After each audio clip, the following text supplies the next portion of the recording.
오늘 아침 워크카운스를 간단하게 끝냈는데 주말에도 했으니까 늘 하는 얘기지만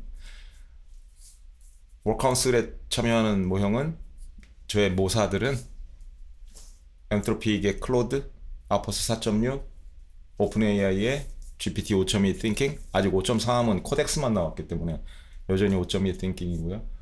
그리고 구글은 제미나이 3 프로 이렇게 같은 주제로 대화를 했는데 오늘 결론을 내린 건 이제 클로드 쪽이었고 다른 두 모형도 동의를 했고요. 저도 강력히 동의하는 부분이고 저도 저한테도 하는 말이지만 여러분들한테도 드리고 싶은 말이 있다면 이런 멜트업 시장을 sit out 할 수 있다면 그러니까 sit out 한다라는 건 그냥 보기만 하고 관망만 하고 참여를 안 하는 거야.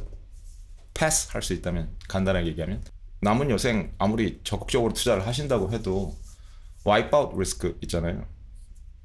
퇴출될 리스크 그건 거의 걷어낼 수 있을 거라고 저는 생각을 하거든요. 이 정도를 견딜 수 있다면.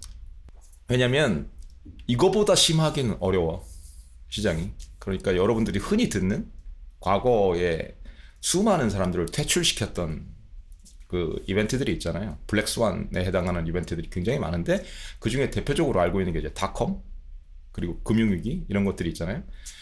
그런 거는 어느 정도 피해갈 수 있는 거거든. 그러니까 이번 AI 붐이 진짜라고 하더라도 그 리스크가 전혀 없다고는 못하거든요. 블랙스완 리스크라는 걸 다른 말로 하면 테일 리스크라고 합니다. 테일 리스크라고 하는 이유는 이 노멀 디스트리뷰션으로 봤을 때 정규분포로 봤을 때 이 테일 쪽에 있기 때문에 끄트머리 쪽에 있기 때문에 작은 리스크일 수 있다는 거예요. 근데 이게 점점 커지면 본체를 잡아먹고 잠식하고 들어오는 거죠. 그렇게 잠식하고 들어왔던 게 닷컴이고 GFC였던 거고 금융위기였던 거고 지금은 테일 리스크라고 여기고 있어요. AI 쪽에서도. 근데 모른다고. 그걸 마들링을 해봐도 모형으로 만들어봐도 AI 모형과 헷갈리시면 안 됩니다. 이런 상황을 모형화해서 마들링을 해봐도 아직 정확한 값을 모르거든. 그러니까 정말 불진영에서 이건 산업혁명을 뛰어넘는 수준의 혁명이다라고 얘기하면 테일 리스크를 거의 무시하는 거예요. 그래도 100%는 아니겠죠? 설마 그 사람들도 100%를 주장하지는 않을 거야? 100%를 주장하면 무조건 누구든지 잘못된 거야. 100%는 존재하지 않으니까. 단 1%라도 리스크는 있는 거라고요. 그걸 블랙스완 리스크라고 하는 거예요. 절대 이런 일이 벌어질 수 없다. 블랙쇼울스 모형이라는 거 아시잖아요. 그게 노벨상도 탔던 모형이라고. 근데 그것도 정말 작은 테일 리스크를 무시하고 공격적으로 동전 줍기를 하던 모형이거든요. 그게 블랙스완 리스크에 당한 케이스야. 노벨상을 탔던 과학자들인데 그게 LTCM입니다. Long-Term Capital Management. 그게 When the Genius Failed라는 그 유명한 책, 그 책의 기반이고 그걸 무시하면 와이프아웃 리스크에 늘 노출이 된다고. 시장은 그런 곳이니까 한 방에 훅 가게 만드는. 근데 더 무서운 건 이런 불장에서도 퇴출되잖아. 닷컴이나 GFC 때만 퇴출되는 게 아니고 언제든지 퇴출되거든. 그 버릇이 남아있으니까. 그래서 제가 하는 말이야. 이 정도 되는 멜트업도 패스할 수 있다면, 견딜 수 있다면 뷔페에 들어갔는데 딱 건강식만 먹는 거야. 정말 그럴 수 있다면. 정말 산의 진미가 쫙 깔려 있는데 그 산의 진미가 나한테 안 맞는 거야. 먹으면 위험할 걸 알아. 나중에는 정말 병에 걸릴 수도 있고 그걸 알면서도 하면 그게 디스플린이 무너지는 거고 그걸 평생 지킬 수 있냐는 거야. 이번 사이클만 얘기하는 게 아니고 그러니까 이 정도를 견뎌낼 수 있으면 이 정도면 그 밑으로는 접을 거 아니에요. 대부분이. 그럼 견뎌낼 수 있겠지. 그럼 생존 확률은 굉장히 올라간다는 거죠. 제가 뭐 산수를 중시하고 수학이라는 말은 잘 안 쓰는데 영어로 쓰다가 보니까 이제 매스라는 말을 쓰기는 하는데 매스 가이라고 자꾸 하는데 제가 수학을 잘했던 게 아니라고요. 그런데 왜 매스 산수 숫자에 집착을 하냐면 그것만큼 신빙성이 높은 게 없거든. 불변의 진리거든. 1 더하기 1은 2다. 이거에 토달 수 있는 사람은 없다고. 그러니까 제가 레버리지를 안 쓰게 된 이유 1 곱하기 2 곱하기 3 곱하기 4 곱하기 n 곱하기 빵은 빵 언젠간 빵을 만난다. 이 단순한 산수를 부정할 수가 없고 두 번째는 내가 수익률이 마이너스인데 거기다 큰 수를 곱하면 당연히 더 큰 마이너스가 나온다. 1 곱하기 100 100입니다. 1 곱하기 200 200입니다. 마이너스 1 곱하기 100 마이너스 100이고 마이너스 1 곱하기 200 마이너스 200이라고. 이거 부정할 수 있냐고. 자기 수익률이 장기 수익률이 마이너스인데 거기다 큰 수를 곱하는 그런 어리석은 짓을 어떻게 설명할 수 있냐고. 산수는 확실히 나오잖아요. 너무도 단순한.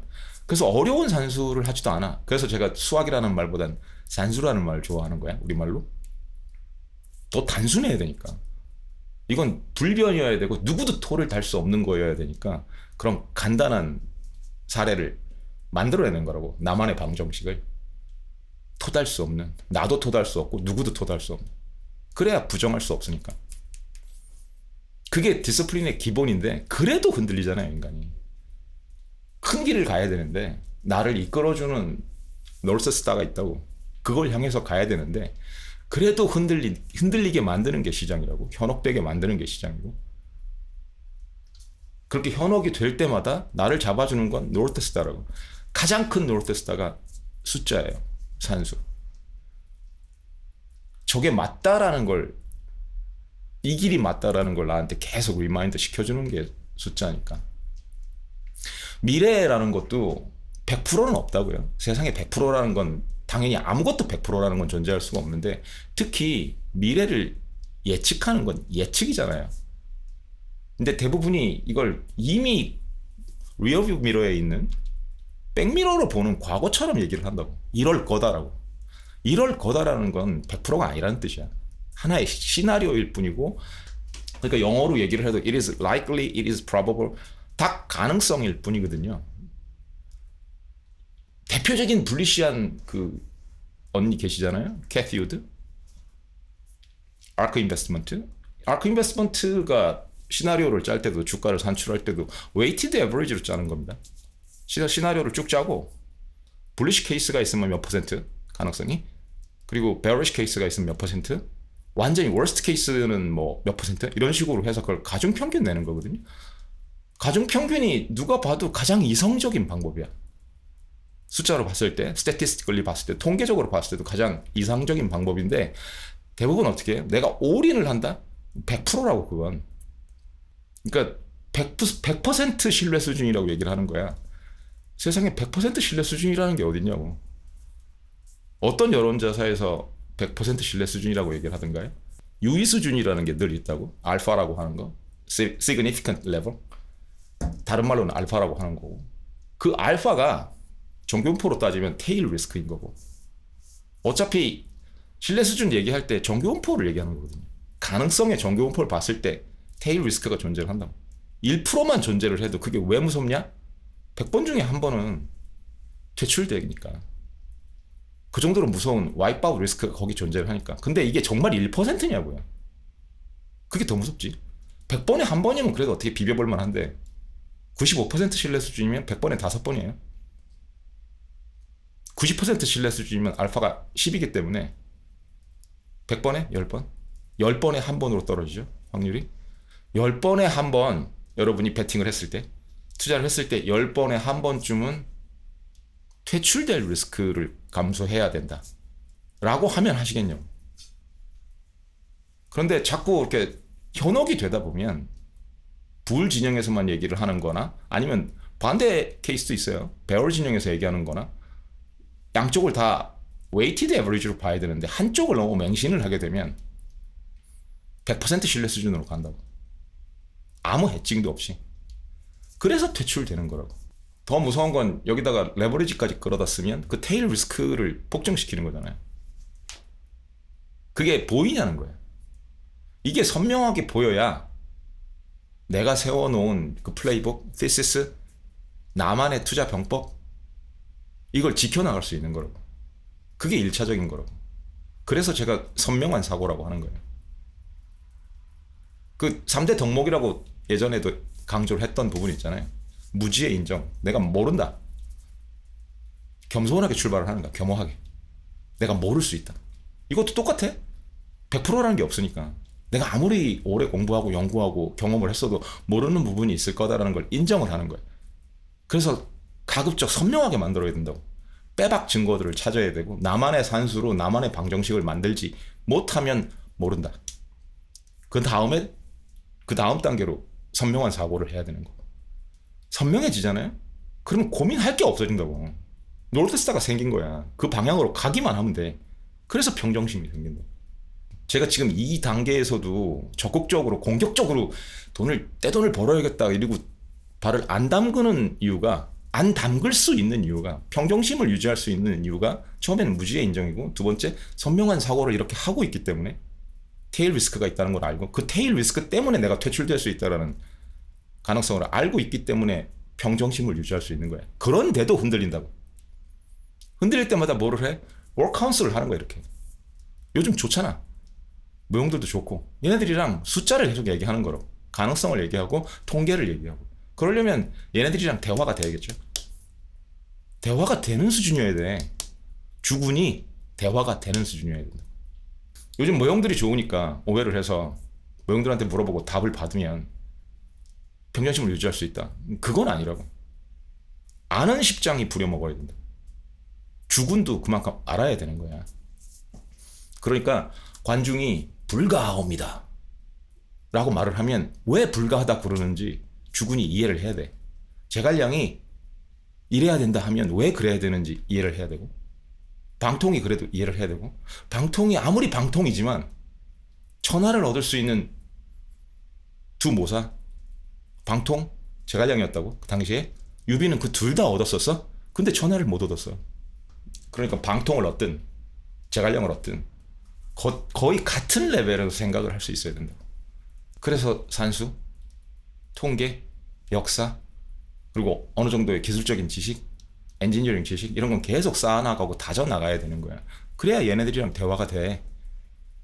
얘네들은 게다가 크로스 도메인이잖아요.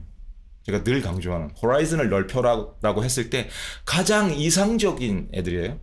인간이 도저히 도달할 수 없는 크로스 도메인 경지에 있는 애들이라고. 모든 도메인에 발을 거치고 있는 애들이니까. 그걸 다 학습한 애들이니까. 아시겠지만 저도 굉장히 도메인을 많이 넓혀온 사람이잖아. 그랬을 때 쾌감을 느낀다고.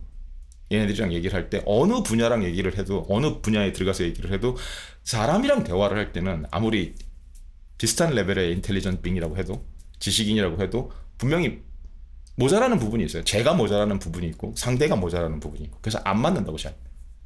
그랬을 때는 대화가 그렇게 크로스 도메인으로 진행이 잘 안 된다고. 얘네들은 그게 돼.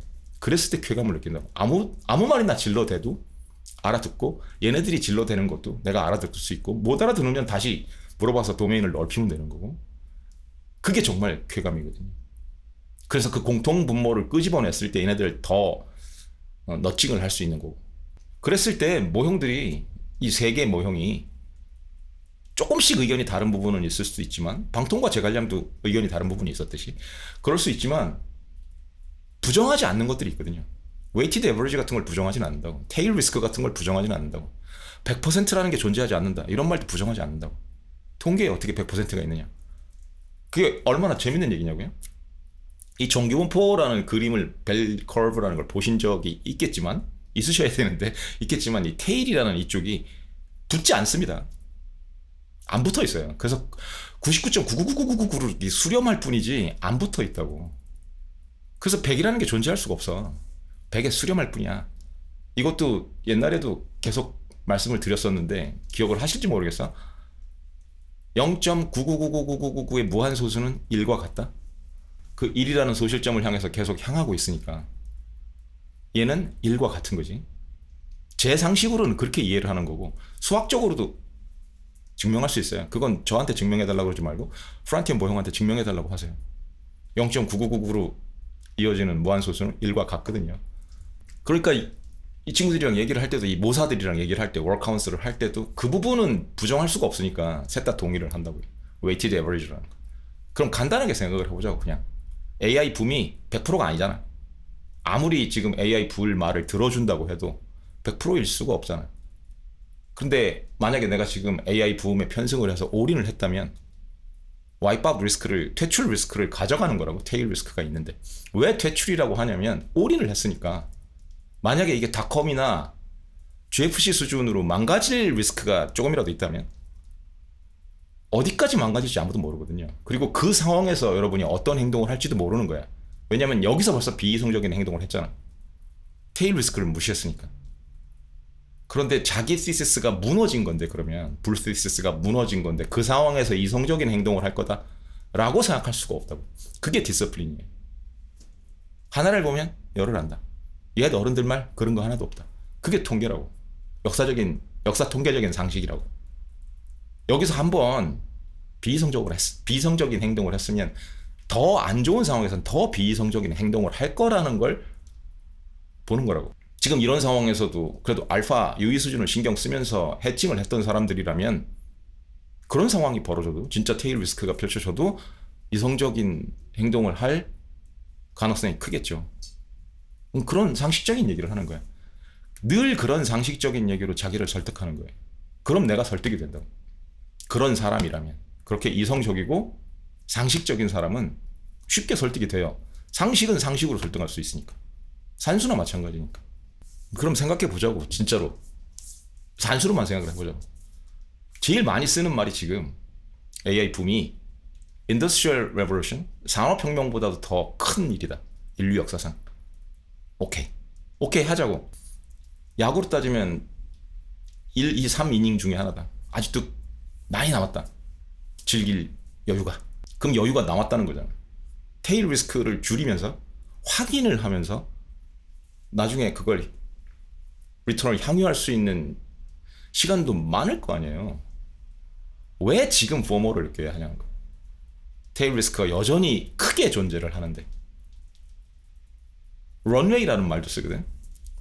활주로. 그 활주로가 금방 끝나는 게 아니라고. 정말 이 불진용 말이 맞다면 이 앞부분, 프론트 러닝 하는 부분, 그 부분은 내가 놓치더라도 확인을 하고 들어가서 먹을 수 있는 부분은 굉장히 많을 거라는 거예요. 여전히 많을 거라는 거예요. 그럼 퇴출 리스크, 테일 리스크, 드로다운 리스크를 크게 줄이면서 좀 적게 먹어도 안정적으로 먹을 수 있겠네. 그게 버핏이 하는 짓이야. 코카콜라가 좋은 주식이라는 건 알았어, 버핏이. 그런데도 막 10년 기다렸다고. 비싸니까. 그리고 이게 정말 글로벌로 먹히는 메커니즘인지 확인을 할 때까지 기다렸다 샀다고요. 애플도 보시라고. 스티브 잡스가 있을 때 안 샀어. 신기하지 않아요? 잡스가 키맨 리스크였거든. 잡스가 사라지면 어떻게 될지를 확인을 한 거야. 그 키맨이 사라졌을 때 애플이 어떻게 되는지. 그래도 잘 되네? 그걸 확인하고 묵묵히 기다렸다가 산 거라고. 그런데 지금 돌이켜서 보면 사람들이 주목하는 건 뭐야? IPO를 했을 때부터, 아니면 잡스가 나중에 돌아왔을 때부터 수익률을 따진다고. 그렇게 들고 있는 사람은 거의 없습니다. 존재할 수가 없어요, 거의. 그런데 그거랑 비교를 하는 거야. 그래서 버핏이 크게 못 벌었다. 버핏은 안정적으로 번 거야. 이 부분에서 퇴출된 사람이 얼마나 많겠냐고, 기다리다가. 근데 버핏을 이긴 사람이 있냐고. 그게 버핏의 논리라고요. 버핏은 그게 경험이 쌓인 사람인 거고.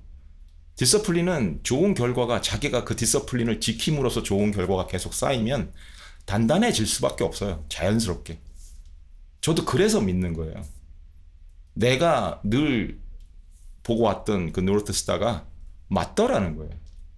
잠깐 새길로 새서 요행이 잭팟을 맞을 수도 있어.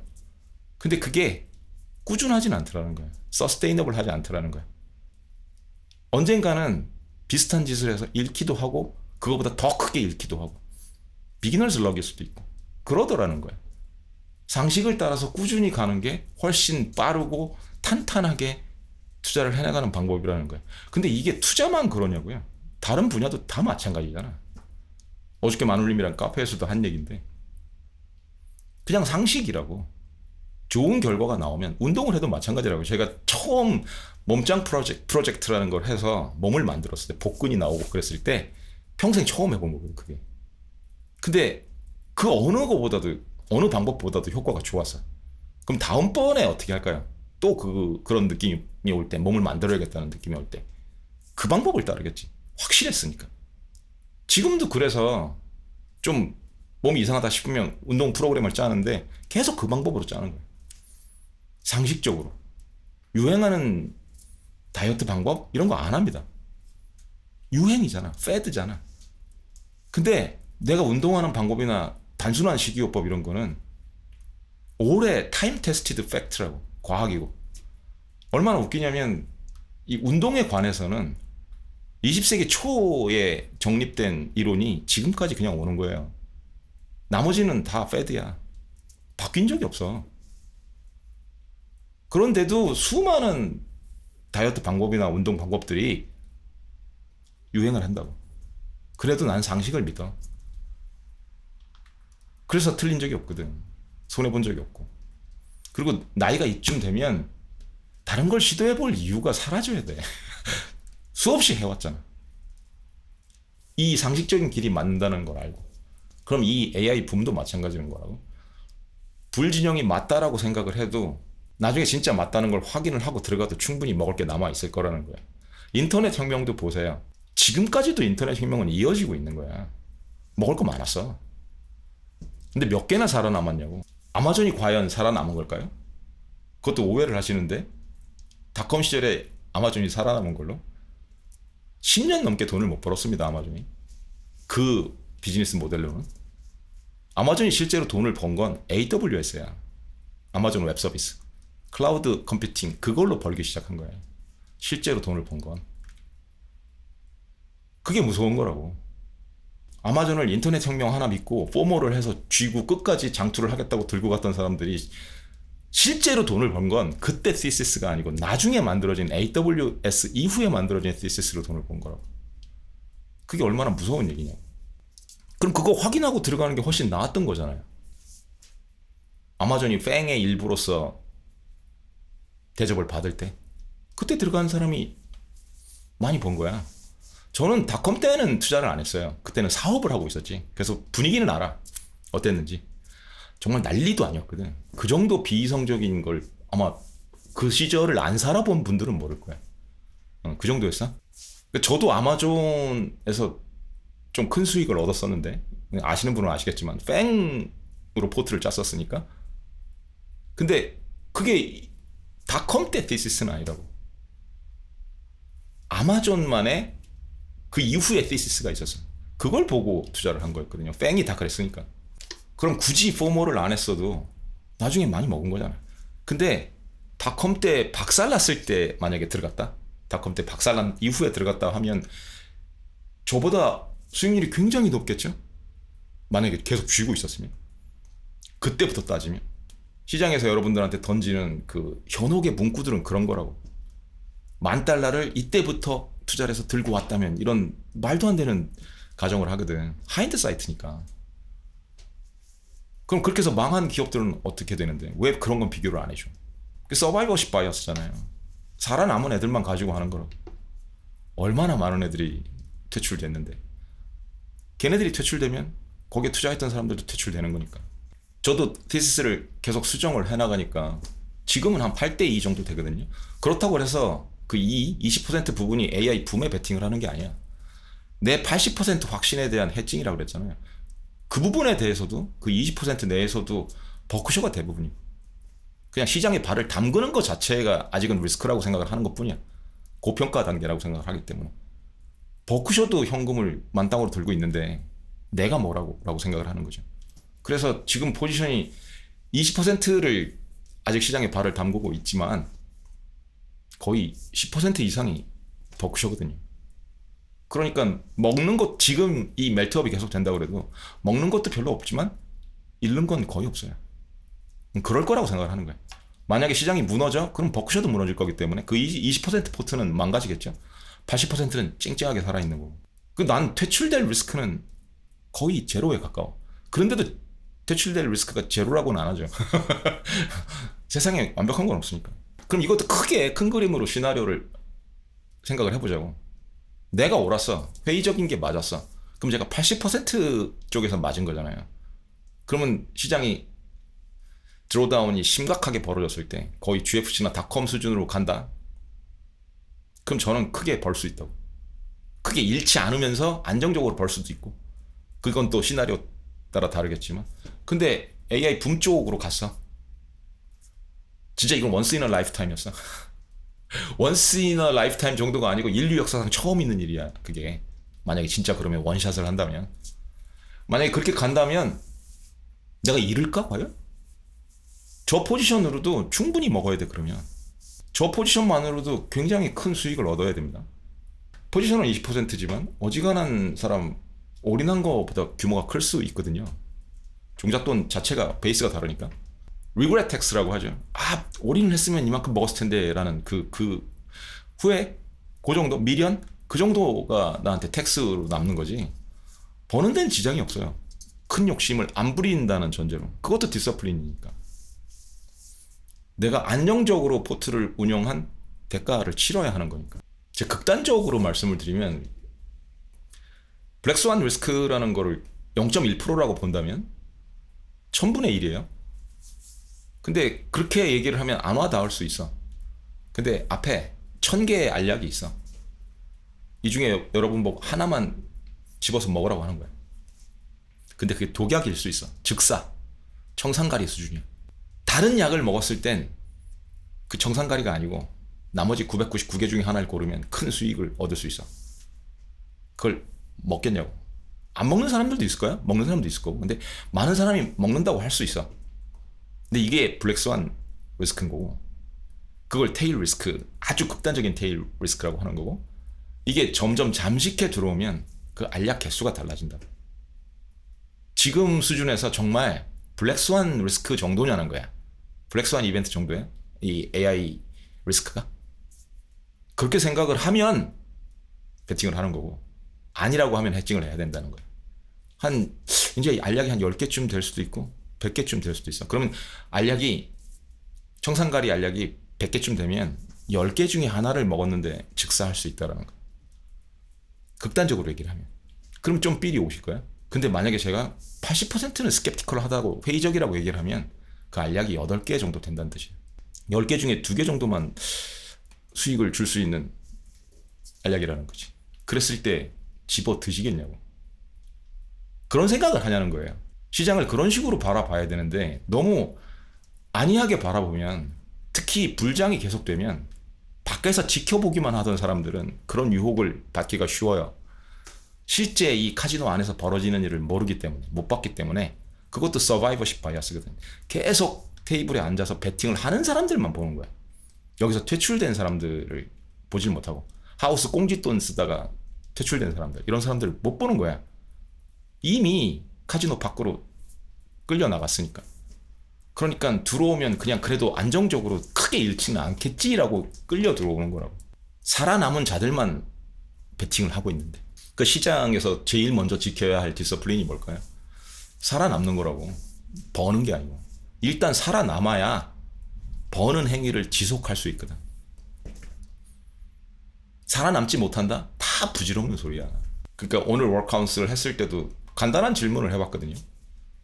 이 불런이 본격적으로 다시 시작될 likelihood, 그 가능성이 어느 정도 될 거라고 생각을 하느냐 니네들은? 라고 했을 때 제일 냉정하게 판단을 한 게 제 생각엔 클로드였어요.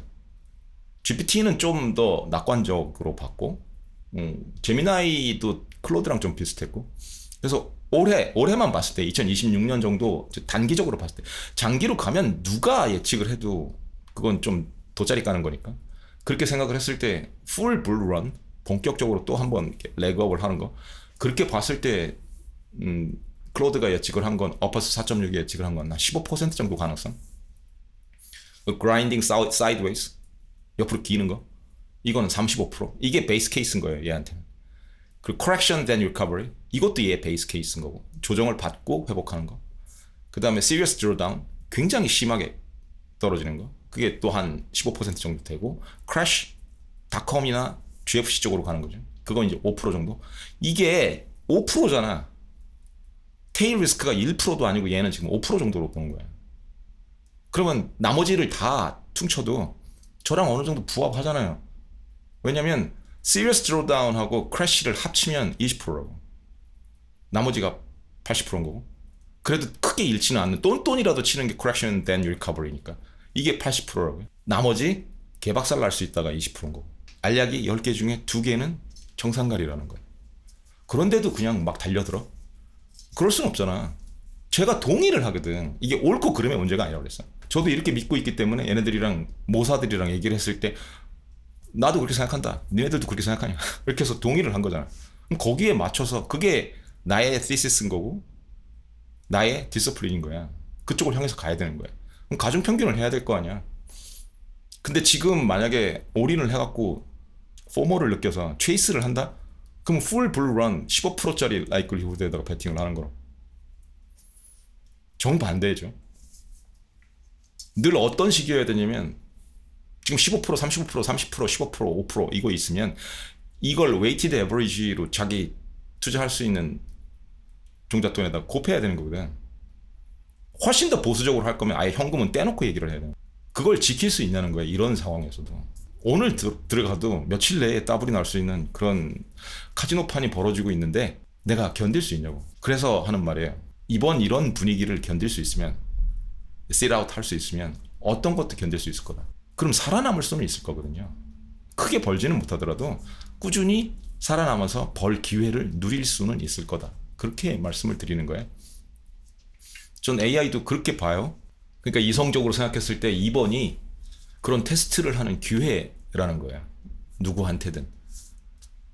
저 같은 경우는 이미 몇 번을 경험을 했거든. 금융위기도 경험을 했으니까. 닷컴 때는 사업을 했고 그런 걸 경험을 했잖아. 이런 경험 기회가 그렇게 많이 오진 않아. 실전 경험 기회가. 작은 기회들은 많이 와요. 코비드 때도 있었고 코비드 크래시도 있었으니까. 그런 기회들이 자주 오는데 그걸 겪고 살아남은 사람들이 스카 티슈가 생기는 거예요. 근데 역사나 통계를 공부하는 이유, 거기서 뭔가 인사이트를 얻어서 모범 답안이다 라고 생각을 해서 그걸 또 노스스타로 삼아서 가야 되는 거 아니에요. 그럼 과거에 공부를 왜 하냐고. 파이낸셜 크라이시스나 이런 공부를 왜 하냐고. 닷컴 이런 걸 공부를 왜 하냐고. 아, 비슷한 증세를 보이는데 그럼 테일 리스크를 키워야 되는 거라고. 내가 잡는 테일 리스크의 크기를. 그래서 해칭을 해놔야 되는 거고. 이게 나중에 결과가 이거랑 다르게 나온다고 해서 내가 잘못한 게 아니라고. 전략은 잘 짠 거라고. 어떤 장수도 올인하진 않아. 그러니까 지금 이순신 장군의 비교를 하면 선조는 올인하자 막 이러고 있는 거야. 왜 안 나가냐. 저기선 지금 일본군이 500척의 배로 쳐들어올 기세인데 딱 때를 노리고 이길 수 있는 전쟁만 해야 될 거 아니에요. 그러니까 신에게는 아직 12척의 배가 있어옵니다. 그러면서 그래야 하는데 선조는 지금 나가라 그러고 있는 거라고. 그럴 때도 묵묵히 지킬 수 있는 사람. 우리는 후견지명으로는 알잖아. 이순신이 옳았다는 걸. 그 당시에는 이순신이 옳았다고 생각했을까요? 정말 많은 사람들이? 결과론적으로 봤을 때 이순신이 옳았구나 하는 거지. 끝으로 한마디 더 해드리면 이 부분도 되게 중요한데 장기 투자자가 정말 주의를 해야 될 부분이 이거예요. 자존심. 자기 자존심 다치는 거. 자부심 다치는 거. 휴브리스 다치는 거. 이거 다치는 거. 내 티시스가 옳다 그르다 이걸 증명하려 들면 이미 이고 컴피티션을 하는 거야. 이고 경쟁을 하는 거야. 누군가랑. 그걸 안 하는 것도 디스플린. 이고는 빼야 돼. 그 이고가 얼마나 무섭냐면 내 티시스를 지키기 위해서 우리 집안의 포트폴리오가 망가져도 우리 가족의 미래가 망가져도 내 이고를 안 다치는 쪽을 선택하는 게 인간이에요. 대부분이. 보시면 아시겠지만 그 정도로 무섭다고. 이고를 완전히 버리지는 못해. 그게 우리의 성장 동력이기 때문에 통제를 해야 되는 거지. 다스려야 되는 거고. 근데 그걸 못 다스리면 언제든지 퇴출될 리스크가 있어요. 이고가 제일 심한 리스크니까. 그걸 지키려고 드는 게, 내가 옳다라는 걸 지키려고 드는 게, 틀렸다 싶으면 잽싸게 수정을 해야 되는데 fail fast 해야 되는데 그러지 못하고 이고를 지키려고 들 때. 또 하나 끝으로 이것도 생각이 다르실 수도 있는데 시간과의 싸움입니다. 늘 시간을 적으로 두면 이기는 사람 없습니다. 제가 숏을 때리지 않는 이유는 여러 가지가 있는데 그 중에 하나는 내가 망가지는 게 싫어서. 심신이 피폐해지니까 세상이 안 되기를 바라는 쪽으로 바이어스가 생기기 때문에, 안 좋은 쪽으로 바이어스가 생기기 때문에 비윤리적이고 비도덕적인 마인드로 가게 돼. 그게 싫어. 내가 썩어 나가는 게. 내가 발효가 되는 게 아니고 썩는다고. 그게 싫어서 일단은 안 하는 거고, 경험을 해봤기 때문에 그런 일을. 두 번째는 시간과의 싸움에서 져요. 그건 당연한 얘기야. 파생을 안 하는 이유고, 시간과의 싸움에서 늘 지기 때문에. 레버리지도 시간과의 싸움에서 지기 때문에. 여유를 가질 수가 없기 때문에. 그게 늘 롱의 장점이에요. 내 티시스가 크게 망가지지만 않으면 롱 포지션을 잡은 사람은 시간하고는 안 싸운다고. 근데 숏 포지션을 잡는다? 시간하고 싸우는 거야. 그래서 저는 롱의 반대는 그냥 현금이라고 생각을 해요. 숏이 아니고. 그래서 숏은 절대 때리지 않습니다. 그것도 디스플린이에요. 망가질 걸 뻔히 알아도 숏은 안 때려야 한다고. 시간과 싸워야 되기 때문에. 이 멜트업이 언제 끝날까? 몰라요. 전 크래쉬는 확정적이라고 생각해. 이벤츄얼리티야. 필연이야. 어쩔 수 없어. 이렇게 계속 날아갈 수는 없으니까.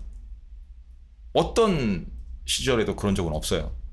언젠가는 크래쉬가 오게 돼 있어. 단지 타이밍을 못할 뿐이라고. 고평가라는 것도 다 알아. 지난 10년 롤링 에버리지를 봐도 고평가야. CAP가 뭐 40 수준이니까 역사상 최고 수준이니까. 그리고 신용장고 최고 수준이고. 그런데 크래쉬가 안 오면 오히려 이상한 거거든요. 근데 언젠지를 모른다고 그걸. 그래서 숏을 때리는 사람은 시간과 싸우는 거야. 그래서 불행하게 사는 거고. 윤리적인 측면을 배제를 하더라도 그렇다고. 그래서 안 하는 거예요. 만약에 제가 윤리적으로도 타협을 했어.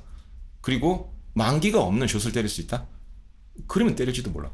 근데 세상에 그런 상품은 없어. 숏은 늘 그래서 불리해. 마지막으로 재밌는 얘기 하나 던져드리고 가면, 시장의 메커니즘이라는 게 어차피 싸우는 거야. 서로 먹고 먹히는 관계니까. 그렇게 생각을 했을 때 숏 스퀴즈로 멜트업이 나는 경우도 많아요. 그러니까 지난 금요일에도 그거거든. 이번엔 정말 무너졌다고 해서 숏을 때린 친구들이 숏 스퀴즈 당한 거라. 시장은 어떤 곳이다? The Dark Forest라고. 삼체에 나오는 암흑의 숲이라고. 존재를 알리면 안 되는 곳이야. 존재를 알리면 타겟이 된다고. 누군가가 숏을 막 쌓아두고 있어. 쟤 때리면 우리가 먹을 것 같은데? 그러면 공격 당한다고. 집중 타격을 당한다고. 시장에서는 피하 구분이 안 된다고. 그리고 요즘은 또 어때? 인공지능들이 트레이딩을 한다고. 그럼 얘네들도 서로 약점을 알잖아요.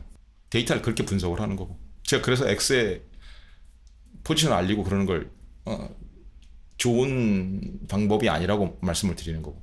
걔네들이 그거 다 보거든요. 안 볼 것 같죠? 저 다 데이터 포인트예요, 저런 거. 그래서 그걸 다 감안을 해서 때릴 때를 알기 때문에, 만약에 크래쉬를 시켜서 먹는 게 많다 싶으면 크래쉬를 시킬 거고, 멜트업을 시켜서 먹는 게 많다 싶으면 멜트업을 하는 거라고. 그러니까 그런 다크포레스트 암흑의 숲에서 살아나는 방법은, 우리가 살아남는 방법은, 만약에 그 암흑의 숲에 들어가 있을 거면 사실은 본격적인 싸움에는 참전을 안 하는 거예요. 너무 격화됐다 싶으면 유탄에도 맞아 죽는다고. 나와 있는 게 맞아.